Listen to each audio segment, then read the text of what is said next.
नमस्कार, मी दीपाली सय्यद, महाराष्ट्र एप्स्टीन फाईलमधील कलाकार. खरं तर आमच्यावर 25 कोटीचा दावा टाकण्यात आला आहे आणि ज्या व्यक्तीने हा दावा केला त्याच्यावर मला हसू येत आहे. कारण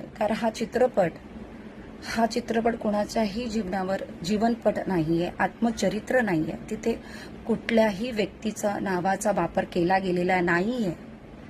हा चित्रपट केवळ आणि केवळ महाराष्ट्रामध्ये चाललेल्या भोंदू आणि भोंदूगिरीला फसून कित्येक महिलांचं आयुष्य बर्बाद झालेलं, संसार उद्ध्वस्त झालेले आहेत.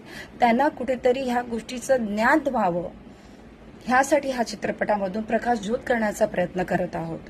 आणि हे करत असताना आमच्यावर जर अशा पद्धतीने कुठेतरी रोखठोक होत असेल तर हेही चुकीचं आहे. एक कलाकार म्हणून मला माहिती आहे की ह्या चित्रपटामध्ये कुठेच कुठल्याही व्यक्तीचा वापर